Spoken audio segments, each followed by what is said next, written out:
구습을 따르는 것은 성숙이 아닙니다 라는 제목으로 말씀 전하도록 하겠습니다. 매 새해를 맞이하면요, 새로운 사람이 좀 돼봐야겠다 이렇게 다짐들을 다 하시죠. 담배를 끊는다든지 술을 끊는다든지 이런 나쁘고 부정적인 거는 이게 좀 끊어내야겠다 이렇게 다짐을 합니다.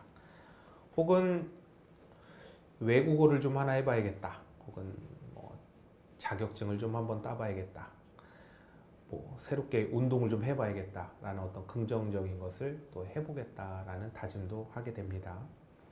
근데 매해 새해 다짐은 얼마 가지 못하고 다시금 원상태로 돌아가 버리고 말게 되는 걸 보게 되는데요.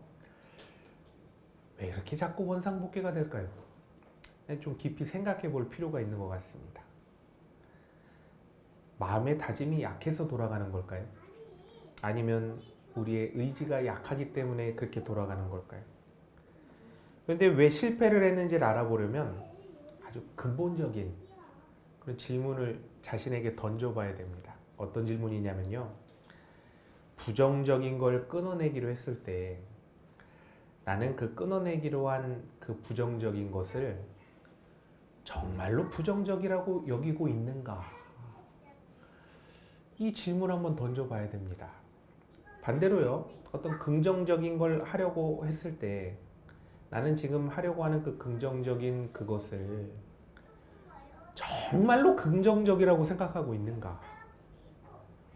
이걸 좀 생각해 봐야 됩니다. 담배가 백해무익하다고 하면서 끊지 않는 사람이라면 자신이 정말 담배가 나쁘다고 생각하는가? 이걸 좀 생각해 봐야 됩니다. 운동을 좋다고 하면서 운동을 안 하는 사람이 있으면 내가 정말 운동을 좋다고 생각하나? 이걸 좀 생각해 봐야 된다는 겁니다. 사람은요, 자신이 정말로 자신에게 나쁘다, 이롭지 않다 이렇게 생각하면요 정말로 안 합니다. 예를 들어서요, 너무나 더럽고 해롭게 여기면 하는 사람이 없어요. 담배는 못 끊어도요, 묻기만 해도 피부병이 걸릴 것 같은 더러운 오물을 뒤집어 쓰는 사람은 없습니다. 술은 못 끊어도요, 썩어서 식중독에 걸릴 것 같은 음식을 먹는 사람, 그런 사람은 없습니다. 반대로요, 정말로 좋다고 생각하면 어떻게 해서든 반드시 해냅니다. 교회 예배 드리러는 안 나와도 맛집이라고 하면요, 검색해가지고 산꼭대기도 올라가고요, 바다 끝까지도 갑니다. 기도는 안 해도요, 분양권 얻으면 2배 오른다고 딱 알게 되면 줄 서서 밤새는 거요, 아무렇지도 않게 합니다. 정말 좋은 건요, 어떻게 해서라도 하고, 정말 싫은 거는 어떻게 해서라도 안 하는 게 바로 인간의 본성 아니겠습니까? 말은 나쁘다고 하면서 계속 한다면 그 사람 마음속에 있는 진실은 사실은 나는 그걸 정말 좋아합니다 라는 뜻이죠. 말은 좋다고 하면서도 좋습니다 계속 하면서 하지 않는 사람, 그 사람의 진실은 뭘까요? 정말 하기 싫다는 거예요. 그럼 이제 매우 중요하고 직설적인 현실을 우리는 마주해야 됩니다. 이제까지 그렇게 끊어야지 하면서도 끊지 못했던 것을 그저 내가 새해를 맞았다고, 굳은 결심을 했다고 정말 끊어질까요? 반대로요, 이제까지 그렇게 해야지 하면서도 하지 않고 미뤄뒀던 거를 그저 새해 됐으니까 내가 굳게 다짐했다고 그게 정말 하게 될까요? 한두 해도 아니고 수십 년간 결심을 했음에도 못 끊었으면 나는 그걸 정말 좋아하는 건데 앞으로도 안 끊어집니다. 반대로요, 수십 년 한다고 했는데 그럼에도 안 했으면 나는 그거를 사실은 진짜로 안 좋아하는 거예요. 그럼 앞으로도 할 일이 없다는 거죠. 만약 진짜 끊어야겠다면 내가 그게 진짜 싫어져야 끊어져요. 반대로 진짜 그걸 꼭 해야겠다 라고 진짜 해야겠다면 그게 진짜 좋아져야 하게 됩니다. 자, 그럼 이제 시선을 내 안으로 눈을 돌려서 내 삶이 속한 곳들을 한번 이렇게 쭉 한번 살펴보시기 바랍니다. 제일 먼저는 나의 가정도 한번 살펴보시고, 사업장도 살펴보시고, 어떤 삶의 현장들을 쭉 살펴보시고, 또 나의 교회의 현재의 모습을 한번 쭉 살펴보시기 바랍니다. 이 모든 곳에는 고쳐야 할 점, 개선해야 될 점, 이런 것들이 많이 있죠. 근데 이거는 꼭 고쳐야 돼, 이건 꼭 개선해야 돼 라는 어떤 그런 것들이 있지 않습니까? 그래서 특히나 새해가 되면 새해는 이렇게도 좀 해보고, 저렇게도 고쳐보고, 이렇게 개선해보고, 이렇게 다들 굳은 다짐을 합니다. 하지만 이 모든 다짐은 개인의 다짐과 마찬가지로 금세 원래의 모습으로 돌아가 버리고 마는 거죠. 도대체 뭐 하나 잘 개선되거나 달라지지가 않습니다. 특히나 교회가 좀 더 그런 것 같아요. 교회들이 더 그런 것 같습니다. 수많은 사람들이 말을 잘해요. 교회가 이렇게 개선돼야 됩니다. 이렇게 고쳐져야 됩니다. 수많은 사람들이 그렇게 주장을 해요. 교회 안에 모임을 하잖아요. 그럼 그 모임을 하는 가운데서도 그 모인 사람들이 교회가 이렇게 해야지요. 저렇게 개선을 해야지요. 이렇게 하면 잘할 수 있어요. 저렇게 하면 잘할 수 있어요. 막 말을 합니다. 그리고 그렇게 되지 않음에 대해서 이런저런 불만, 엄청 불만을 막 토로내죠. 근데 이상해요. 왜? 도대체 왜? 그 오랜 세월 이렇게 개선해야 된다, 저렇게 고쳐야 된다, 그렇게 오랫동안 말을 해왔는데 왜 개선이 된 게 아니라 전혀 변하지 않고 왜 마냥 그 모습 그대로일까요? 그 오랜 세월 도대체 뭘 했을까요? 왜 좋게 발전하는 게 아니라 오히려 더 나쁘게 변해가는 것 같을까요? 근데 우리가 아무리 부정하고 또 부정하려고 해도 절대 부정할 수 없는 사실이 있습니다. 그게 뭐냐? 바로 지금 교회에서 드러난 아주 현실적인 지금의 현 상황, 이 현 모습. 이건 어떤 말로 뭐 이렇게 포장을 하고 부정한들 감춰지지도 않고요. 어떻게 뭐 바뀌어질 수가 없습니다. 자, 그러면 지금 이 시대 교회가 보여주는 모습, 그 모습은 어떤 모습입니까?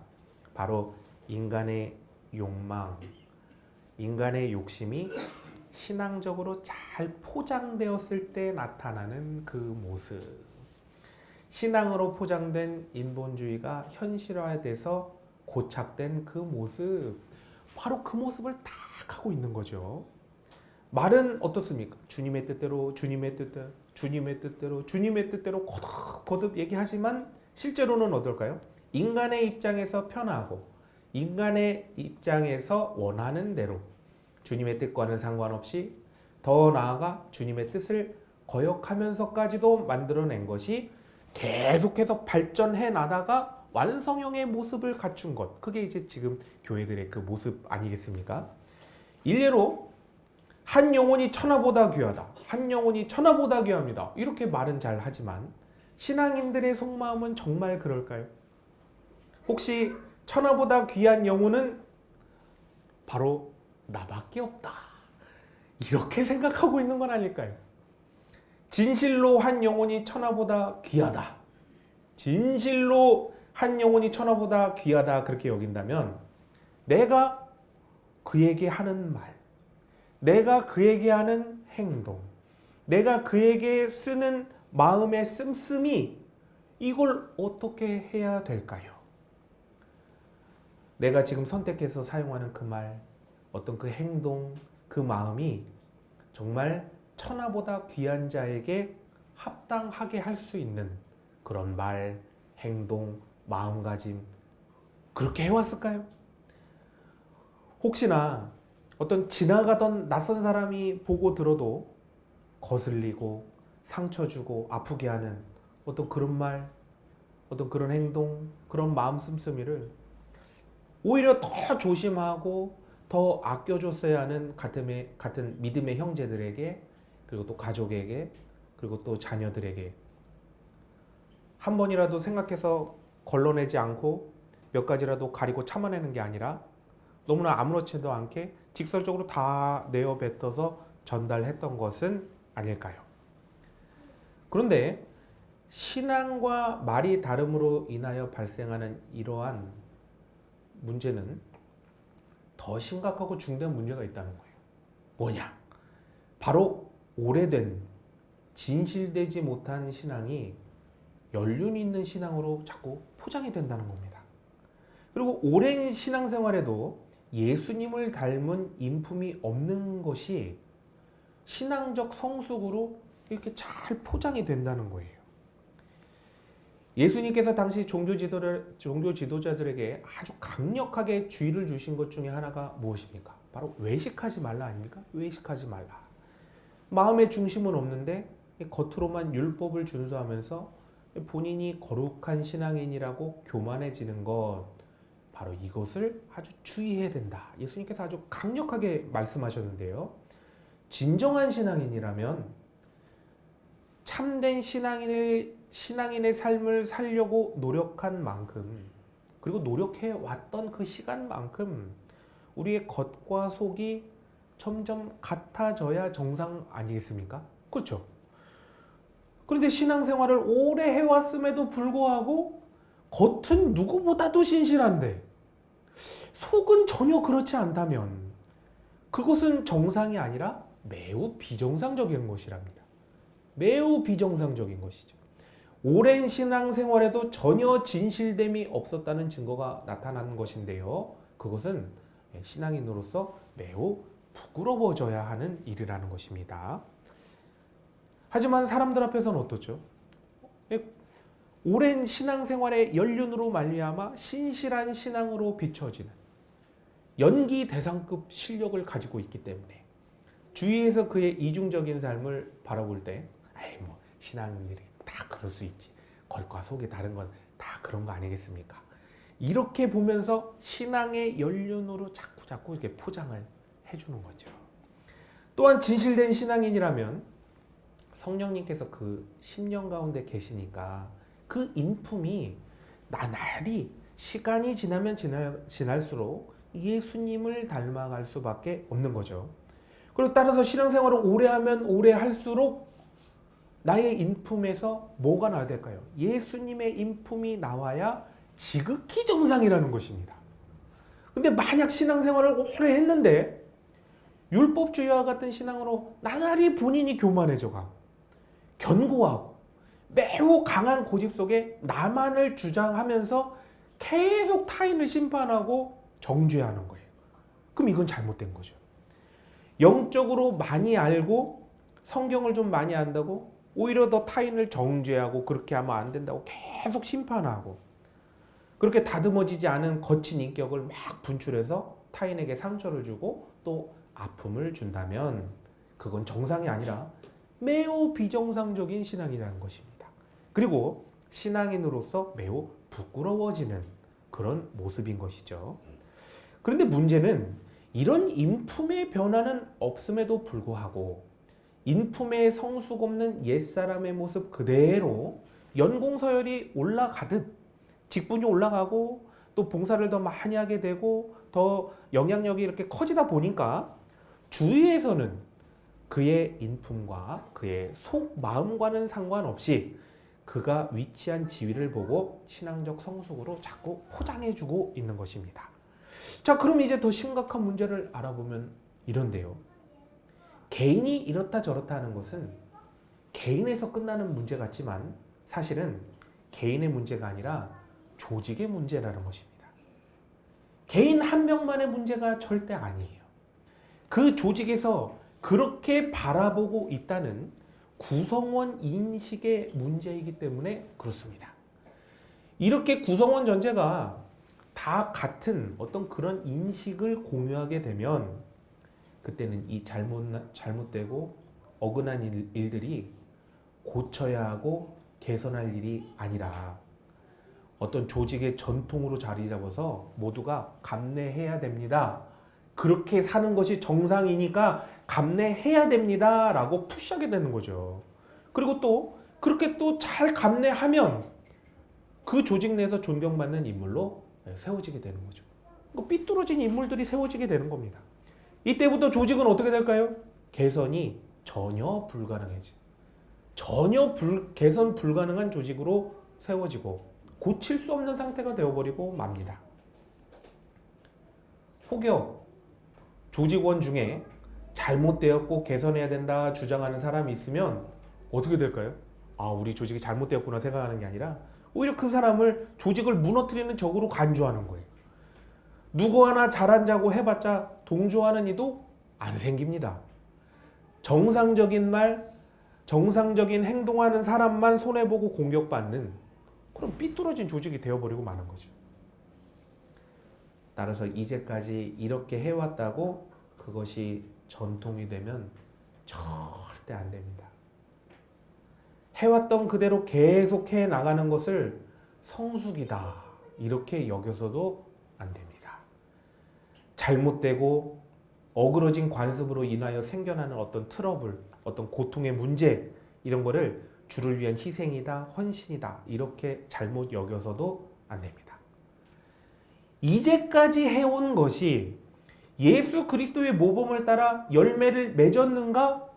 이 기준으로 정확히 객관적으로 판단을 하고 겉과 속이 다른 외식하는 모습이 있지 않았는가?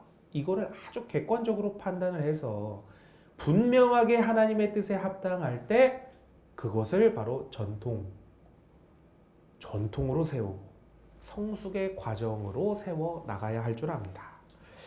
만약 객관적으로 판단했을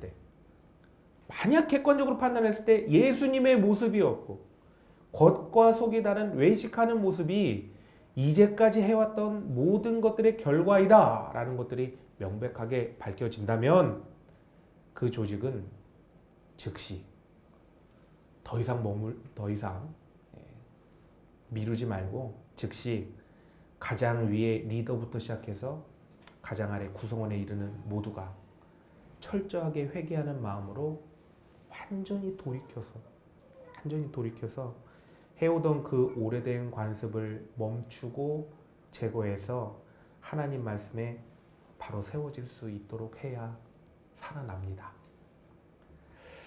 자, 그럼 이제 도대체 어떻게 잘 해결해 나갈 수 있을까? 이 방법에 대해서 좀 구체적으로 알아볼 텐데요. 머리와 마음이 따로 돌아 생겨나는 이 문제를 과연 어떻게 해야 잘 해결해 나갈 수 있을까요? 오늘 본문 말씀 중요 17절, 18절, 19절을 보시면 바울 사도의 진술을 쭉 통해서 에베소 교회에서도 이런 문제가 발생하였다라는 것을 이제 알게 되는데요. 에베소 교회에서도 자꾸만 그리스도인 되기 전에 사람으로 돌아가는, 자꾸 옛사람으로 돌아가는 교인들에 대해서 그 문제의 원인이 무엇인가? 이것에 대해서 17절에서 19절까지는 세 개의 진단을 내린 것을 보게 되는데요. 첫 번째 진단은 바로 이방인이 그 마음에 허망한 것으로 행함같이 행했다라는 진단을 했고요.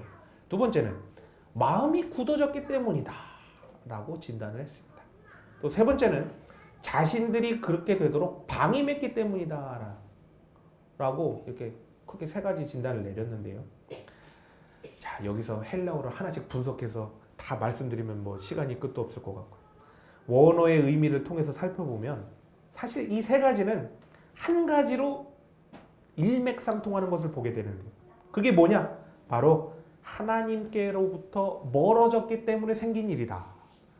하나님께로부터 멀어졌기 때문에 생긴 일이다 라는 진단을 내리게 됩니다. 하나님께로부터 멀어지니 자꾸만 옛사람의 일을 행하게 되고 하나님께로부터 멀어지니 외식하게 되고 하나님께로부터 멀어지니 옛사람으로 돌아가는 자신을 그냥 그렇게 되도록 방임하게 되는 것입니다. 하나님의 말씀으로서 문제가 정확하게 무엇인지 이제 진단을 내렸으니 이제 정확하게 어떻게 하면 근본적인 문제를 해결할 수 있는가 이걸 이제 알게 되는데요. 죄로 인해 단절되고 온전한 소통이 되지 않는 부분들을 모두 제거하고 하나님 앞에 바로 서면 됩니다. 이때는 한번 아멘을 해주셔야. 하나님 앞에 바로 서자는 건 아멘하면 얼마나 좋습니까? 아멘. 네, 감사합니다. 자, 그럼 이걸 이제 아주 구체적으로 표현하면 이렇습니다. 예배를 바로 세우고 하나님의 뜻을 구하는 기도를 하고 성령님의 인도하심을 따라 나아간다. 이 세 가지입니다. 이 세 가지를 하면 다시 고쳐져요. 예배를 바로 세우고 하나님의 뜻을 구하는 기도를 하고 성령님의 인도하심을 따라 나아간다. 이 세 가지를 해야 됩니다.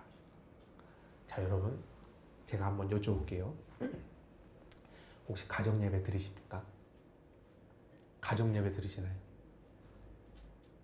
가정예배 안 드리셨다면 이제 미루지 마시고 오늘부터 드려보시기 시작하십시오. 오늘부터 드리십시오. 가정예배. 오늘부터 드리시기 바랍니다.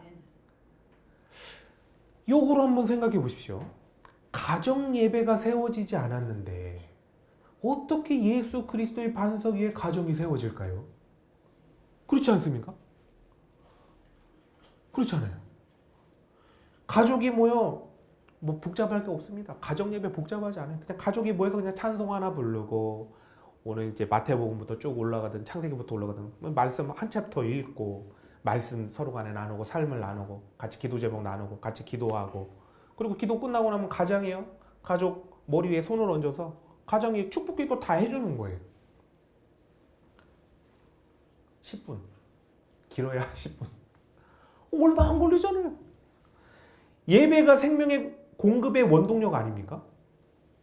여러분, 아멘이 되십니까? 예배가 생명의 공급 원동력이죠. 네. 근데 가정에서 예배를 안 드리면 어떻게 가정이 바로 세워질까요? 어떻게 가족이 살아날 수 있을까요? 가정에 예배 동력이 없잖아요.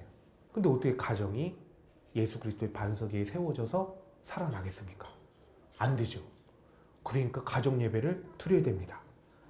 가족 모두가 주님의 이름 아래 시간을 내고 10분도 길면 5분 시간을 내고 마음을 내어 모인다는 자체가 우리 가정의 신앙 고백을 드리는 거예요. 하나님이 통치하시는 가정입니다. 5분도 길면 3분은 할 수 있지 않습니까? 3분. 나의 가정의 신앙이 진실된 신앙임을 하나님 앞에 증명해내는 거예요. 머리와 마음이 같은 진실된 신앙인으로 가족 모두가 세워지기를 원하고 하나님께서 통치하시는 강력하신 권세와 능력을 받으시길 원하시고 사단 마귀를 물리치고 어둠의 권세를 물리치길 원하시면 가정 예배를 반드시 세우셔야 됩니다. 가정 예배 반드시 세우셔야 됩니다. 그리고 기도하실 때요, 이게 담입니다. 기도하실 때요, 우리는 하나님의 뜻이 뭔지를 좀 구해야 됩니다. 성령님, 하나님의 뜻이 뭔지를 좀 알려주십시오. 꼭 좀 알려주십시오. 그래서 하나님의 뜻대로 나아갈 수 있도록 나를 꼭 붙잡고 좀 인도해 주십시오. 이렇게 기도를 해야 됩니다. 그래서 하나님의 뜻을 잘 알고 따라갈 수 있도록 기도의 방향을 이것만 해주십시오 해서 하나님의 뜻을 알려주십시오라는 기도의 방향을 좀 바꾸시기 바랍니다. 하나님의 뜻을 구하실 때 하나님께서 뜻하시는 것과 나의 욕망 사이에 거리가 매우 좁혀져요. 기도를 하면 할수록 좁혀집니다. 그런데요, 신앙의 연차가 오래되었음에도 불구하고 내가 원하는 기도만 해왔고 앞으로도 계속 그렇게 기도를 해 나간다면 어떻게 될까요? 신앙의 괴리가 계속 커지는 거예요. 하나님의 뜻과 나의 생각은 다르지 않습니까? 그러니까 계속 괴리가 생겨나가는 거죠. 내가 원하는 것만 가지고 하나님 앞에 나아가고 나를 계속해서 고집해서 하나님 앞에 나를 관철시키면 시키려 할수록 머리와 마음이 따로 도는 바로 외식하는 신앙인으로서 더 굳어지기가 쉽다는 것입니다. 진짜로 성숙한 신앙인의 기도는 내 원함을 하나님께 관철시키는 게 아니라 반대로 하는 거예요. 반대로. 하나님의 뜻을 내 안에 관철시키는 거예요. 나를 설득시키는 나를. 하나님을 설득시키는 게 아니라 하나님의 뜻을 받아서 나를 설득시키고 나를 관철시키는 거예요. 그것을 드리는 기도를 하는 것이 바로 아주 성숙한 기도, 성숙한 신앙인이 할 수 있는 기도입니다. 자, 마지막입니다. 신앙적으로 바로 세워지는 일은 세상의 법칙을 거스르는 일입니다. 나의 본능을 거스르는 일이에요. 나의 욕심을 거스르는 일이에요. 그리고요, 신앙을 바로 세우는 일은 사단 마귀가 제일 싫어하는 일인데요. 사단 마귀와 오늘부터 전쟁을 선포하는 일이에요. 그야말로 거세고 정말로 거센 저항을 받고 반드시 버텨서 이겨내고 극복해서 물리쳐야 되는 그런 일입니다.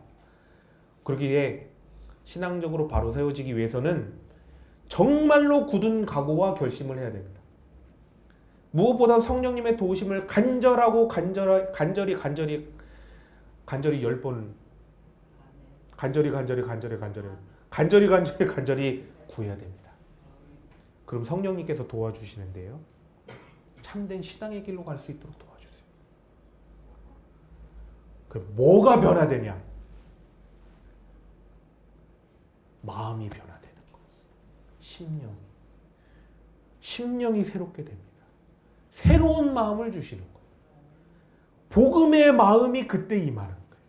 하나님을 사랑하는 마음, 예수님을 사랑하는 마음, 성령님을 사랑하는 마음, 바로 십자가의 도를 따라가고 싶은 마음이 생깁니다. 가족을 위해서 희생하고 싶은 마음이 생깁니다. 가족을 사랑하는 마음이 생깁니다. 주위에 있는 사람을 사랑하는 마음을 주시는 거예요. 그렇게 예수 그리스도의 마음을 주심으로 인해서 주님의 뜻대로 살아갈 수 있도록 강력하게 성령님께서 견인시켜 주십니다. 사랑하는 성도 여러분, 우리의 육은요, 이제까지 살던 대로 계속해서 살도록 우리를 붙잡습니다. 이제까지 알고 있던 대로 계속해서 행하도록 고집하고 또 고집해요. 계속해서 우리를 그대로 그냥 살아가라고 고집합니다. 그러면요, 앞으로도 계속해서 신앙으로 바로 설 수 있는 일은 없습니다. 그렇게 나쁘다고 여겼던 삶을 계속해서 똑같이 살아나가야 돼요. 개선하고 변화시켜야겠다고 말하는 거요, 그것도 말에서 끝나고 말도록 우리를 붙잡습니다. 그래서 신앙인이 새해야 될 진짜 결심은요, 담배 끊어야지요, 술 끊어야지요, 운동 열심히 해야지요, 자격증 따야지요, 새해에는 뭐를 도전해야지요 하는 그런 다짐, 어차피 하지도 않고 이룰 수도 없는 육적 다짐, 그런 거 하라는 게 아닙니다. 신앙인은 그런 다짐하는 게 아니에요. 온전한 하나님의 형상을 회복하기 위한 영적인 다짐을 해야 되는 거예요. 영적인 다짐. 그래야 내 마음이 변화돼서 진짜 변한다니까요. 그럼 영적인 다짐 뭐 하라고 말씀드렸죠? 가정에 올해는 반드시 가정의 예배를 세우겠다라는 다짐. 내 가정의 예배를 세우겠다는 그 강력한 다짐. 기도의 방향을 하나님을 변화시키겠다는 것이 아니라 하나님의 뜻대로 나를 변화시키겠다는 다짐. 모든 일에 성령님의 도우심을 구해야겠다는 다짐.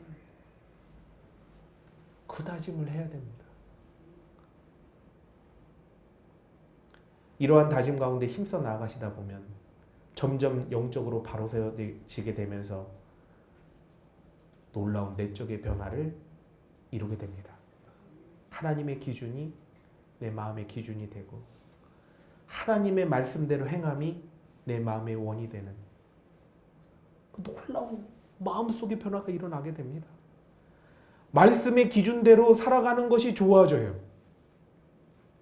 말씀의 기준대로 살아가지 않으면 그게 싫어지는 거예요. 십자가가 정말 기뻐해요. 십자가가 정말 기뻐지요. 십자가의 도를 따라가지 않는 걸 정말 미워하게 되는 거예요. 우리 마음이 변화가 됩니다.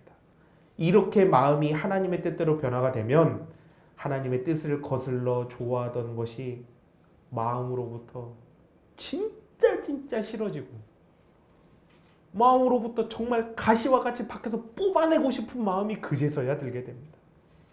그래서 절대로 못 끊어내던 그렇게 다짐하던 담배, 술, 악습, 패습 이런 것들이요, 마음이 변화시켜 주시면 그때는 쏙 하고 뽑아지는 거예요. 내 마음의 일부와 같고 심지어 나를 중독시켰던 그 나빴던 모든 것들이 내 마음속으로부터 진짜 싫어지고 미워져서 안 하게 되는 거예요. 반대로 하나님의 뜻 가운데 바로 세워지는 나의 육이 그렇게 싫어하고 나중에 미루고 또 미루고 나중에 그냥 그렇게 해야 되지만 미루었던 그런 일들이 내 마음이 변화되니까 그걸 하는 게 너무나 기뻐지는 거. 진정한 기쁨이 넘치는 거. 그래서 하고 싶어지고 더 하고 싶어지고 할 때마다 즐거워지고. 그러니 어떻게 될까요? 기도가 바로 서게 되는 거예요. 기도가 너무 즐거워지고 하나님 만나는 순간이 너무 즐거워지고 예배가 바로 서게 되고 가정 예배가 세워지는데 가족이 만나는 시간이 하루에 기다려지는 거예요. 우리 가족 언제 만나지? 빨리 가서 예배 드려야 되는데. 그렇게 말씀에 순종하게 되는 진정한 크리스천으로 세워주는 줄 압니다. 우리 모두 구습을 벗어버렸으면 좋겠습니다. 하나님을 거스르고 거역하던 옛 사람, 이걸 좀 다 그냥 훌훌 벗어버렸으면 좋겠습니다. 이제까지 하던 대로 그대로 살면 얼마나 오랜 시간이 주어진다 한들, 앞으로 100년, 200년, 500년을 더 산다 한들 절대로 우리의 신앙은 개선과 성숙이 되지 않습니다. 기도를 바로 세우고 예배를 바로 세워야 성령님의 역사하심을 통해 심령이 변화되고 참된 신앙의 삶이 세워지게 됩니다. 가정을 바로 세우고 삶의 자리를 바로 세우고 사랑하는 교회가 구습에서 벗어나 복음의 교회로 그렇게 세워지게 되는 것입니다. 사랑하는 성도님 모두 미루지 마시고 오늘부터 가정 예배를 꼭 세우시고 하나님의 뜻을 알기에 기도를 올리는 그 기도의 방향을 바꾸시고 성령님의 인도하심을 따라 순종의 삶으로 나아가심으로 복된 한 주간, 형통한 한 주간 하나님의 크신 뜻이 삶에 이루어지는 복된 한 주간 되시길 예수님의 이름으로 축원합니다.